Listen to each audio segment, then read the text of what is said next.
till midnight, this is Perth Tonight with Chris Ilsley on 882 6PR. Yep, 92211 882 our talk number. Ben Aylert's here to talk technology, complete with Hawaiian shirts and the As whole. per usual, that's right. Yep, that's how you identify him. That's right. You'll know you get the genuine Ben Aylert when you get a bloke who he kind of looks like a cross between a surfie and a sumo wrestler. Hey, knows a lot about technological gear and wears Hawaiian shirts. Yes. Yeah, I don't know where the sumo wrestler came in, but anyway. Because Yeah, you're a big bloke, you're a fit bloke, but you're a big bloke. yeah. You know, Yeah. you kind of got this "don't mess with me" look about you, although the guy's pretty gentle.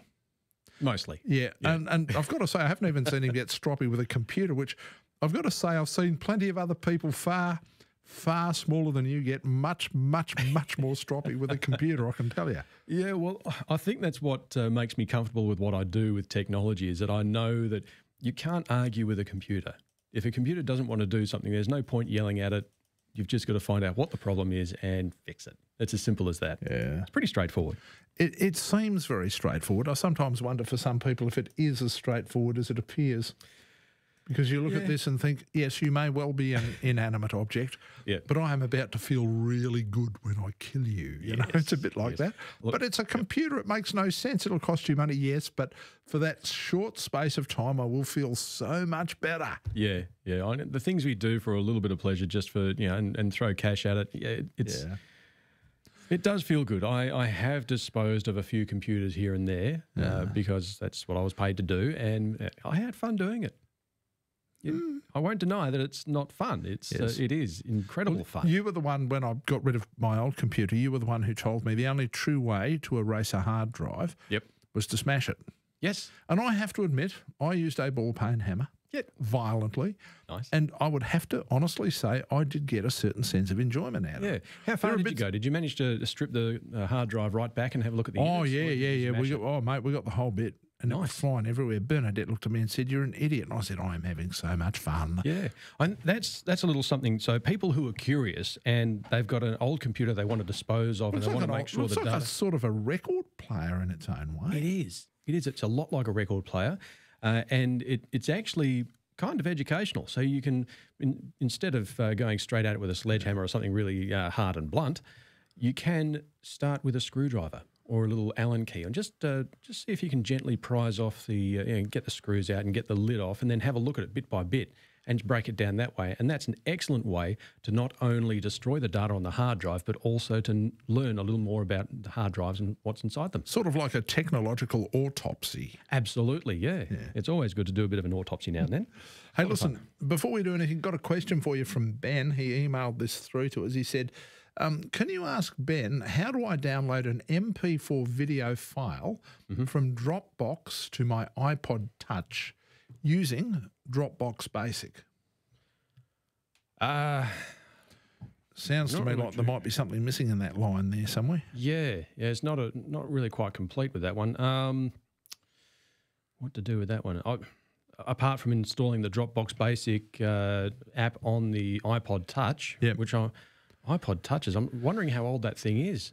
Be a fair age, wouldn't it? Yeah. Possibly it's not able to accommodate it. Possibly, yeah. I'd say you're pretty much out of luck there, Ben. You might have to get an updated version of the iPod Touch. I mean, probably get an iPad. Get an iPad mini, and I reckon that'd do the trick. So if you have Dropbox installed on the iPad, you should be able to watch it directly from the iPad and directly through Dropbox. You shouldn't have to download it onto the iPad. That'd probably be the way to go. Okay, because an iPod Touch fair age now, isn't it? Oh, yeah, I'm pretty sure. I mean, we don't tend to think of that, but and the other thing is that something can be quite old in the technological world, even though quite often we don't necessarily see it as being that old. Oh, absolutely, yeah. If it's with the iPod Touch, I think the last time I saw one of those was about 3 or 4 years ago. Yep. And which suggests their number is smaller and diminishing. Oh, yeah. And if you're trying to connect to the App Store in order to get Dropbox onto the iPod Touch, there's a very good chance that the version of software running the iPod Touch is not going to allow you to talk to the App Store. Gotcha. So there's been some changes recently, which will basically mean if you don't have the latest version of iOS, No go. No go. Not going to work. enough. Sorry about that, Ben. Yeah, hopefully that helps, Ben. By the way, if you'd like to have a chat to Ben Aylett, 922 882 is the telephone number. BenAylett.com is the website. Aylett right. with 2 T's, by the way. Yep. BenAylett.com.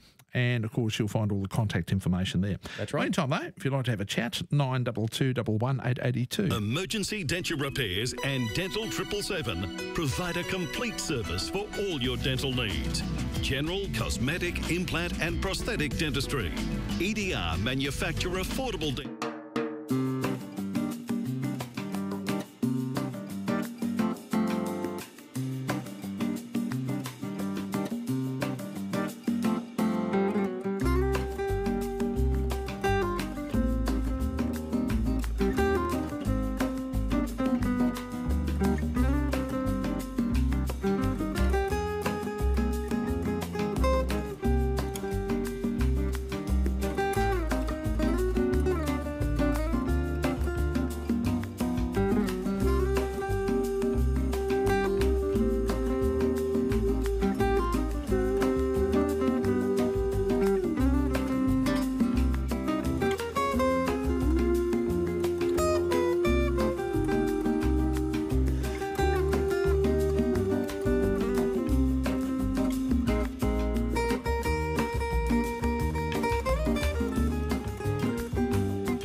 This is Perth Tonight with Chris Ilsley. Indeed, Ben Aylett's here. And joining us, he's our technological expert, knows about all this stuff. Yep. Rosa wants to know about GPS. Hello, Rosa. Oh, okay. Hi, Chris and Ben. Hi, Rosa. What's up? I have a cousin who's in a nursing home, Yep. and I wasn't sure of the area, so I brought a GPS. Went out to my grandson. He did a heck of a lot of photocopying Right. and did what he had to the GPS. Took me out in the car for 5 minutes. Yep. And when I got home, I rang my cousin's sister. Yep. And she told me she'd shifted to another area where I'm quite familiar with. Mm-hmm. Neither her daughter or sister told me this, and this was a couple of years ago. Right. Now, does that show up on the GPS how long it was used? Mine does. It could do, yeah. It could show your trip length, yes. Yeah. But not only that, I think you're talking about the date it was used, aren't you, Rosa? Pardon? Are you talking about the date it was used, like how long ago it was when they lived at the other address? That's what you're looking for, isn't it? Yeah, a couple of years. And does it have batteries? GPSs, they usually have some sort of battery, so that they stick to your dashboard or to your windscreen, and you've got them plugged into your cigarette lighter. And I'm actually very sure that they're going to have some sort of a battery in them. They so do. It'll Usually hold on to the settings for a while, yeah. It charges while you're doing that, but you can disconnect and run it on battery only. Yeah, so you can actually take it out of the car and take it for a walk. That's an option too. So that's $150 down the drain. I wouldn't have thought it was $150 down the drain. Yeah, you haven't finished with it yet. It's not like a... I mean, you can use a GPS for anything. If you're looking to go to anywhere, Rosa, a GPS is always going to be handy. I'm partly deaf and I wouldn't hear it. But you can see it. See it. Yeah, and I've got that macular degeneration. Oh, okay. Oh, dear. I'm stuffed. Well, you know something, there would be plenty of people, probably somebody within your own family who might be quite happy to have it, Rosa, and they might be prepared to buy it from you. Yeah. Are there any birthdays coming up? You never know. No, they're not wanting it. We've got them, I think. Okay. Thanks for that. I would look at that, and alternately, you might be able to sell it through Gumtree or something. It's always Gumtree. Yeah, there's certainly options for you, Rosa. There's no question about that. Yep. Hello, Meeks. Hello, name's Owen. Owen. Hello, Owen. Yeah, just listening to you guys about the young lady who phoned in about the scammer who was after a number. Yep. Bank number, or bank card number. Credit card number, yeah. Credit card number. Well, I think she was bloody miserable. There's plenty of numbers out there, anything from 1 to 0, and she could have given him any number she wanted to. Yeah. So with that being specific, but to be more refined into my situation, I get the Telstra, the Telstra repair shop calls quite frequently. Oh, yeah. And today I was just in a little bit of a mood, and the poor guy, I gave him an earful simply by saying, well, you guys are going to fix my computer. Where is it? You've had it for 6 weeks. I want it back now. And he goes all quiet. He says, what do you mean? I said, well, you guys came and picked up my computer and you took it back. He said, you're going to fix it. When am I going to get it back? He goes all quiet. He said, I'll just check into that. And he turned around and says, oh, look, it should be back tomorrow. Definitely next day. I said, well, can you guarantee that? He said, yes, I'm looking at the paperwork right now. Yeah. Oh, wow. And, jeez, that's committing to the role, isn't it? You little beauty, I'm going to get my computer back, am I? He said, yes, definitely. And it's fixed. Yes, it's all fixed and ready to go. And I said, but you wouldn't be a bullshit artist, would you? Oh, no, why would I do that? I said, because you haven't got my bloody computer. It's sitting on my desk inside and you're just exploit, and just hang up. You just hung up. You just hung up. Yeah. I don't give them a second chance. Oh, no. I was just waiting. One of the reasons why, when you give them expletives, the thing that never see... You know how you have silly things in your life that amuse you? Well, the thing that really amuses me is how you can be talking to this fella who's literally performing acts of verbal contortion trying to speak the most basic English. Yeah. But the moment you use profanities, not only does he understand what you're saying, he knows exactly the context in which to use it. Yeah. Yeah, true. Yeah, it's one of those things. Thank you for that, Owen. It's one of those things I take a bit of sick pleasure from. By the way, Peter, g'day, Peter. He's SMS'd. He said, I get on average 3 calls a day with a 03 prefix, which suggests Melbourne, which I refuse to answer. They're driving me bloody mad. Peter, will you please send me the full phone numbers, the 03 and the full phone numbers, prefix and suffix, and we'll try and dig out where the numbers are. It's not surprising West Coast Office Equipment is Samsung's largest photocopier deal.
Tonight with Chris Ilsley on 882 6PR. 922 11882. Ben Aylett here. By the way, benaylett.com. 1Y, 2T, well, actually 1L, 2 T's in Aylett. Yep. AYLETT. That's it.com. And of course, that's where you'll also find all of the contact information. So if you'd like to have a chat to Ben, 922 11882. What's this Telstra Tough Max 2? What's that? This is a tough phone that I've managed to get my hands on. I've been testing it for the last about 3 or 4 weeks. Yeah. And look, if anyone who's watching at home on my YouTube channel, it's live. I'm just going to switch over now to my small camera, the nice little close-up one. And it's a 5-inch Android-based phone that is super tough. It's got the IP67 rating, which means it is water and dust resistant. And it is water resistant to 1 metre for 30 minutes, which is not too bad. So it's going to take the rough and tumble of the building site. And also, phone there, that's the phone right there. And that doesn't look too bad. It's not ugly. It's not ugly at all. So it's a decent looking phone. And it runs on Android, yeah? It runs Android N or Android 7.0 for those who are interested in numbers, not the letters. And it is remarkably tough. I've bounced this thing off walls, off the floors. I've actually taken a little bit of a chip out of the rubberized coating on the top, and it's still running fine. So it's got Abused by Ben lives. Abused by Ben, thug approved. So it's not too bad at all. So it has got. I'm just going to pull up some of the details here. We've got to get one of those for Jess. Absolutely, yeah. She's a phone destroyer, mate. Her phone, honestly, it needs armour plating, needs a suit of armour. Yep.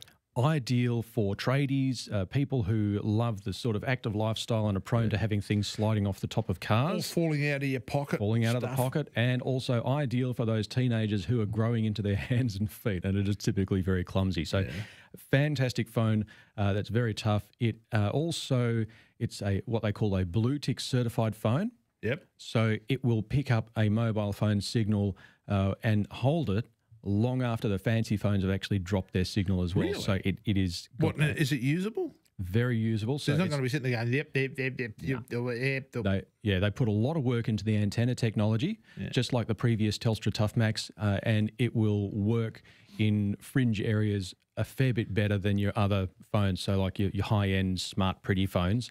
It's also got a fingerprint sensor on the back, which works fine, works well.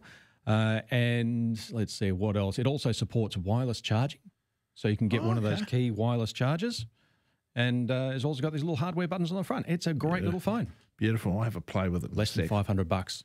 Oh, really? Less than $500. Wow. Awesome. Ian. Hey, mate. How you going, boys? Good. I'm like, considering we're all talking about techno, phones and kids. I know they're like their second heartbeat and everything. I got 18 and 16-year-olds. Phones and kids at school. There needs to be a break. You know how there's a lot of schools out there that make kids and families buy their iPads and devices so that they can study and stuff. Do they really need smartphones for schooling? I think that there should be like one standard phone so they can text and ring. Yep. No photos, no bloody Twitter, no Facebook, none of that stuff that takes them away from the times that they need to study. Yep. Now, if I was a school teacher, they need to give the respect of the school teacher. I mean, it's not always bells and whistles. It doesn't always work well, but everybody should hand their phone in during class, and then they get it back after class. So then they're concentrating on what they need to concentrate on. So then there's no static about, but this, that, and the other, and they're all emotional and that. If they put their phones down, turn them off, you're in school, you learn. Yep. When you're in your playtime or you're in your recess and lunch, after or before, then you got your smartphones. But like there needs to be some sort of coherency.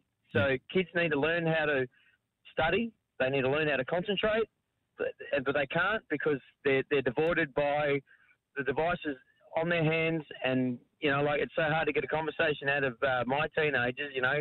They're great. Let me guess. Yep. That's hang on a minute. You got a phone on your face now, have you? Yeah, I thought so. When I'm in the kitchen, it's a no phone zone, mate. Fair enough too. Thanks very much for that, Ian. I think that there is something to teach people that, hey, you know, the one thing I reckon we ought to teach people about a phone, just because it rings doesn't mean you have to answer it. Yeah, exactly. Yeah, you can let it go through to the keeper now and then. That's no problem. Doesn't hurt. Yep. Good day, Steve.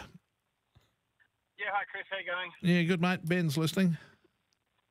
Yeah, Ben, been looking at a laptop mainly just for photo editing and maybe taking minutes of a meeting occasionally. And obviously the Surface Pros pop up, but for what I want to do, it's a lot of money. What would you recommend? Is it like a cheaper laptop that would just edit photos on the run and be able to use Word? I don't need to do anything else. I've got the computers for all the other stuff. Yeah, okay. So on the run, you're going to need something that's got a bit of storage because you will be wanting to run Microsoft Office and not necessarily be connected to the internet 24/7. So Office 365, as great as it is, if you take away your internet connection and you're trying to run it over the web, it does fall over. But you can get Office 365 installed locally. So I would be looking for a laptop of at least 512 gig on the hard drive. Now, you can get some SSD hard drives, equipped laptops with 512 gig, but they are a little pricey. Go for the old spinning hard drives. They'll be a little bit cheaper. Yep. And honestly, the difference in speed is not a big deal. When you're looking at things like RAM, I would recommend an absolute minimum of 8 gig of RAM. What sort of photo editing software are you going to be using? It'd be Adobe. Adobe, okay. Definitely have a look at the recommended requirements for the Adobe package that you're using. Don't go for the minimum. Always look at the recommended and go for that one. And as far as brands go... And one with one with a good battery life? Yeah, one with a good battery life. A lot, but yeah. A lot of the laptops these days have actually got excellent battery life. There are very few that are sort of lacking with battery life. If you have a look at Lenovo, they're one of my favourite brands. I really like Lenovo, basically because of the quality of their laptop. And also ASUS are doing quite well too. I'd recommend having a look at those ones as well. If you're photo editing, you probably want something that's portable as well. So it's going to be a toss-up whether you want a big screen, that's going to be a little bit of a hassle to lug around, or if you can make do with a small screen and do your photo editing on that, that'd be great as well. So it's really just finding that sweet spot. Yeah, small screen's fine because it's got to fit in the bag, and you do. It's just for editing run, if you know what I mean. But if you wanted to do it a bit further, you get it on the bigger screen at home. So I've got everything I need at home, but not always are you able to do everything when you're at home, if you know what I mean. Yeah, I'd go for at least 8 to 16 gig of RAM, an Intel Core i7 processor, and a 512 gig hard drive. Good stuff, Steve. Good luck with that too. Hello, Anne. Oh, hi, Chris. I know I'm gate crashing this. No, that's all right. Gate crash away. We invite gate crashes. I just gave Jess two numbers that I got today, both trying to convince me my Telstra thing was all, two scammers. Yeah, what numbers? She's got the numbers. Oh, okay. And one was from Tasmania. Yeah. It's got YOLIA Tasmania under it, the one that came up on my mobile. Y-O... The other one's... Y-O... Y-O-L-I-A. L-I-A. Yeah, and it's saying Tasmania for some reason. Okay. So, quick look. And, usual thing, give us all your details and that. Within 10 minutes of each other, one on my mobile, one on my landline. Oh, really? Oh. Yeah. And my neighbour next door, Yola, she's elderly as well, and she had, when she got her bill, there was quite a few strange numbers on there that she hadn't made these calls. Yeah. But she rang Telstra and they said, oh, yeah, you know what, somebody's hacked it and just used your number. It didn't add up to a massive amount, like $30 or something. Yeah. But they stop using your phone, however they hack it, when you get your bill, because they know that you'll notice it, apparently. That was the story. Weird. So, yeah, and they aim at you. See, I'm a pensioner. They aim at people over 65.